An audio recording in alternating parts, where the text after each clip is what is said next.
5 faits que les fans de One Piece doivent impérativement accepter, partie 5. Fait numéro 1, Luffy contre Kizaru, ce n'est pas une égalité. Luffy a mis KO Kizaru en un seul coup, et si par la suite Luffy tombe KO, c'est à cause du contre-coup du Gear 5, et non à cause de Kizaru. Sinon, ça voudrait dire que Luffy contre Lucci, c'était aussi une égalité, puisqu'après le combat, Luffy était hors jeu. Ou encore Luffy contre Kaido. Luffy a dormi 7 jours après avoir battu Kaido. Fait numéro 2, le titre de Mihawk ne le place pas au-dessus de Shanks, et pour une raison très simple. Oden, au même titre que Mihawk, était le meilleur épéiste de son époque. Et pourtant, il n'était pas plus puissant que Roger. Or, Roger lui aussi est un épéiste. Donc c'est la même chose pour Shanks et Mihawk. En termes de puissance globale, Shanks le surpasse. Fait numéro 3. Marco était le second le plus puissant, car on sait que Barbe Blanche avait officiellement l'équipage pirate le plus fort. Et là, certains vont me dire que cela fait uniquement référence au fait qu'il avait une flotte gigantesque. Mais c'est totalement faux, et je vais vous expliquer pourquoi. À Marineford, lorsque les commandants de Barbe Blanche se font avoir par les amiraux, à savoir Marco et Jose, il y a des soldats de la marine qui disent que les commandants de Barbe Blanche ont perdu.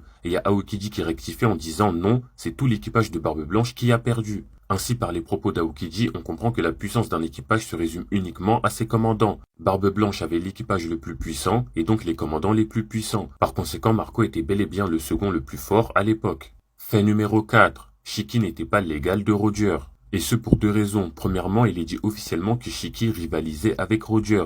Et en plus, là, il s'agissait de Roger non prime et malade. Et deuxièmement, lorsque Shiki fait sa descente à Marineford, il demande à Garp et Sengoku de lui livrer Roger. Et Sengoku lui répond que si on libère Roger, il te battra et il s'enfuira. Et à ces propos, Shiki ne répondra même pas. Shiki lui-même assume et sait qu'il est moins fort que Roger. Et enfin, fait numéro 5, tout comme Shiki, Garp n'est pas l'égal de Roger.